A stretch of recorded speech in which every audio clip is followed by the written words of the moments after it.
Comme vous avez pu le voir sur la vignette, aujourd'hui on va faire un petit peu une expérience à Jeff. Ça fait longtemps que j'avais pas trop fait de manip. J'avais envie de jouer un petit peu avec un petit accessoire qui fait des étincelles. Cet accessoire, c'est quoi? C'est ce que l'on appelle des cierges magiques. Donc si cela vous intéresse, c'est parti.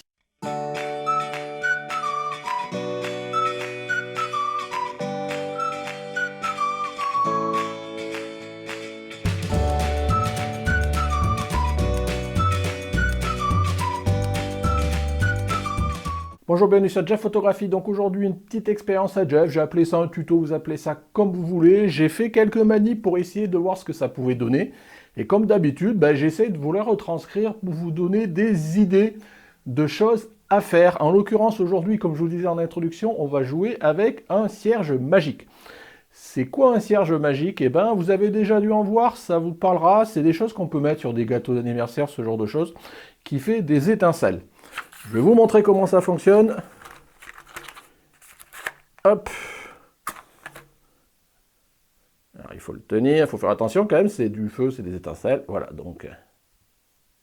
voilà.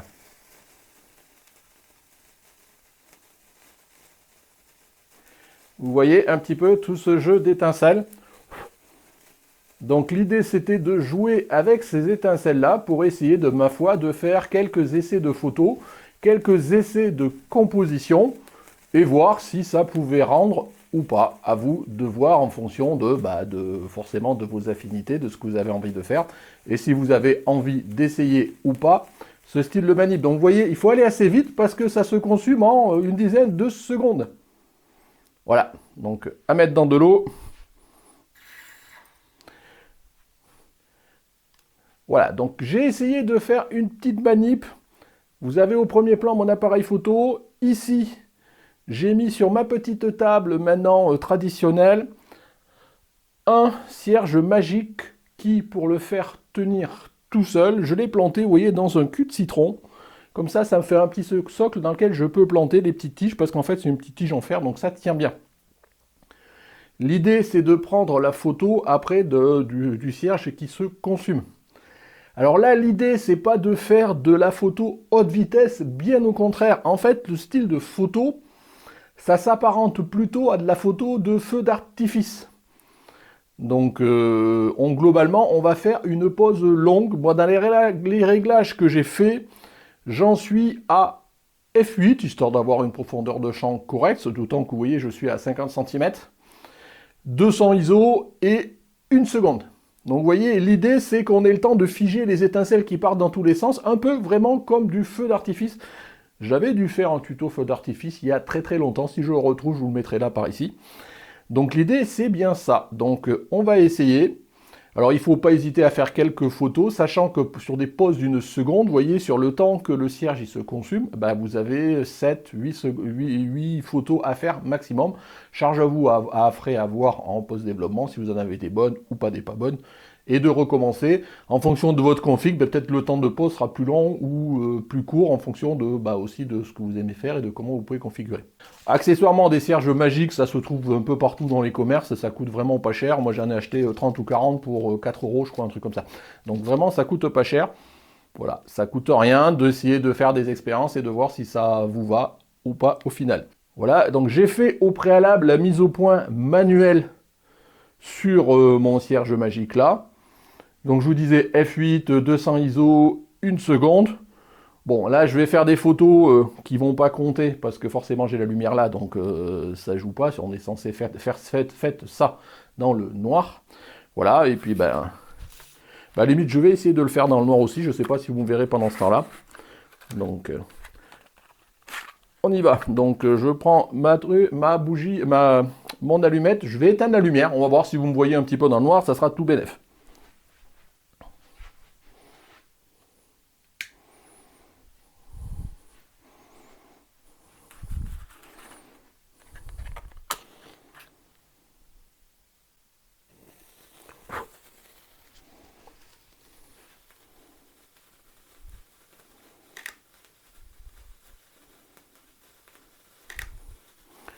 Vous voyez, j'en profite pour faire des photos.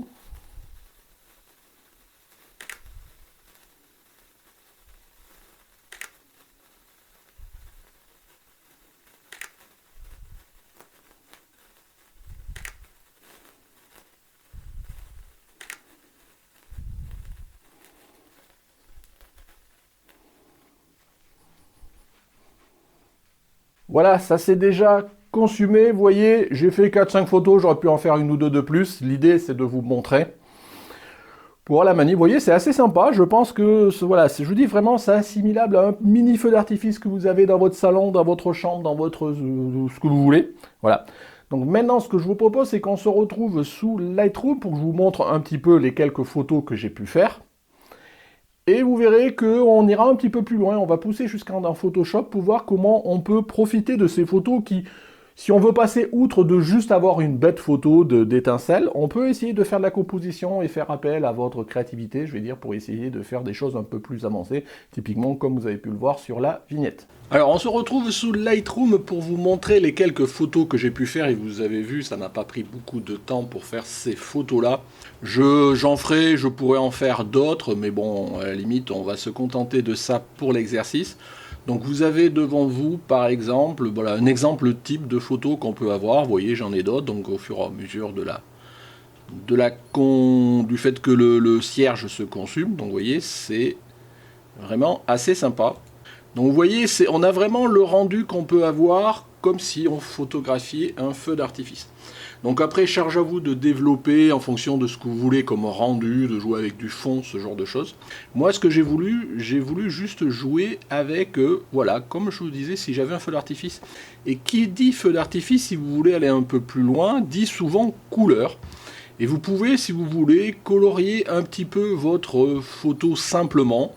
Vous voyez, en allant, en tous les cas, dans Lightroom, si j'enlève ça, voilà, dans le color grading que vous avez, et vous pouvez ici colorer, par exemple, les couleurs, ici, par exemple, voilà, si je mets en vert, vous voyez, je peux changer la couleur un petit peu de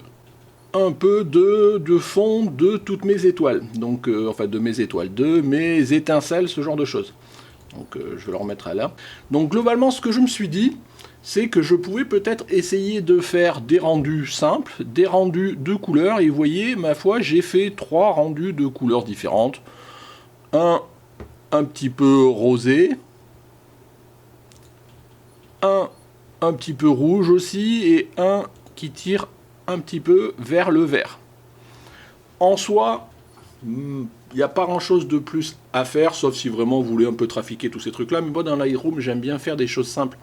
Et ce que je me suis dit, si vous voulez, sur le même principe un petit peu de ce que l'on peut faire quand vous voulez restituer un feu d'artifice, souvent ce que l'on peut faire c'est de stacker, d'empiler plusieurs images de votre feu d'artifice de façon à faire un feu d'artifice un peu plus conséquent. Et c'est ce que je me suis dit qu'on pourrait faire à ce niveau-là, avec par exemple les 3 photos que j'ai pu faire de couleurs, donc que je viens de vous montrer là.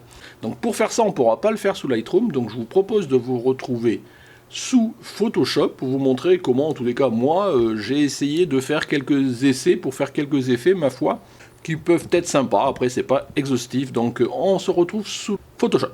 Voilà, nous voilà sous Photoshop. Ce que j'ai fait, c'est que j'ai chargé 3 calques, avec sur chaque calque, vous voyez, mes 3 photos que je vous ai montrées tout à l'heure. Vous voyez celle qui est un peu verte. Voilà, celle qui est un petit peu rouge, ici, et celle qui est globalement un petit peu jaune.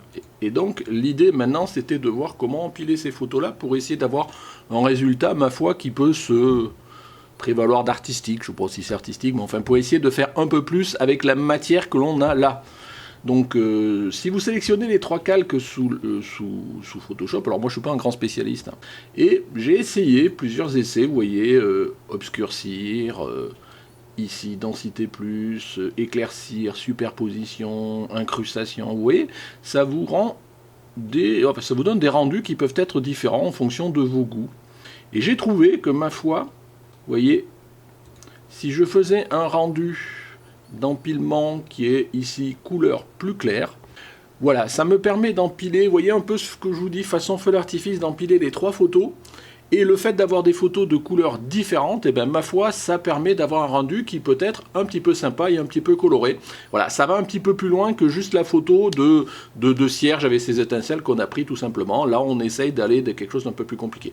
Une fois que vous avez fait ça, c'est pas plus compliqué, il suffit d'enregistrer votre image et puis vous l'avez.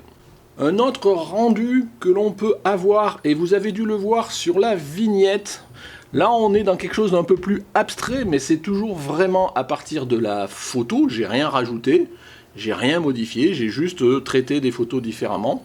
Vous gardez vos 3 photos, Alors je les resélectionne, voilà. Je vais remettre en mode de fusion normal, voilà. Et mes 3... Chaque calque, ce que je vais faire, c'est que je vais les passer en mode négatif. Donc pour les passer en mode négatif, sur chaque calque, vous faites CTRL-I. Voilà, vous voyez, mode négatif, CTRL-I, CTRL-I. Vous voyez cet effet un petit peu que je peux avoir en fonction des photos. Voilà, pour celle-ci, pour celle-ci. Voilà. Et puis, ce qu'on va faire, ben, de la même façon, j'ai essayé de voir comment je pouvais empiler différemment avec les différents modes de fusion. Et je trouvais qu'avec le mode... je ne sais plus ce que c'était obscurcir, voilà, je crois. Voilà. Vous voyez, ça nous rend typiquement ça. Voilà, ça a un petit effet.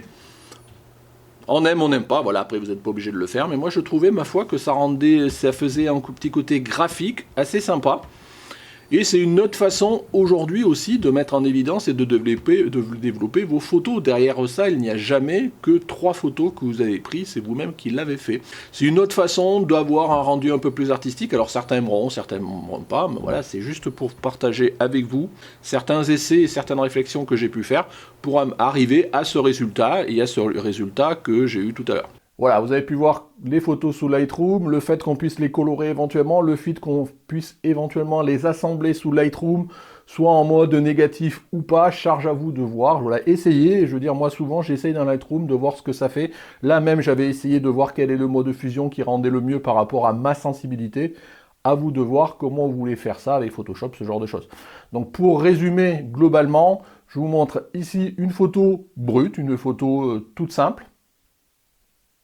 Maintenant, la première photo assemblée que j'avais fait sous Photoshop avait les 3 couleurs. Voilà, et pour terminer, une photo un peu plus créative, si je puis dire, avec la partie inversion négative et bleu, voilà, donc ça m'a rendu comme ça, que je trouve, ma foi, du... Moi j'aime bien, voilà, après à vous de voir, bien évidemment. Donc je vous la montre. Voilà, pour terminer ce petit tuto, cette petite présentation des petites expériences à Jeff, je vous dis, ça fait longtemps que je n'avais pas fait. Voilà, je voulais partager un petit peu des petits essais, ça fait un petit moment que j'avais envie, et vous voyez bien que j'improvise pas, hein, ce genre de choses, je les ai commandés exprès, donc j'avais quelque chose derrière la tête. J'ai essayé de la faire, ça rendait, ma foi, assez bien, donc j'en ai encore d'autres, il faudra que je m'amuse à jouer, ou d'autres expériences, à vous de voir maintenant si vous avez envie de le faire ou pas. Moi je partage toujours mes petits essais, mes petites expériences, c'est toujours le but de la chaîne, passion, partage, plaisir. Voilà, donc si ça vous a plu, n'hésitez pas à mettre un petit pouce bleu, un petit commentaire, voir si vous avez déjà fait, voire même si vous avez d'autres idées de manip dans ce style-là à tester. Enfin, je suis toujours ouvert à tout et je pense pas toujours à tout. Voilà, dans tous les cas, si vous n'êtes pas abonné, c'est ici que ça se passe, le Tipeee, comme d'habitude. Merci de m'avoir suivi. Au revoir.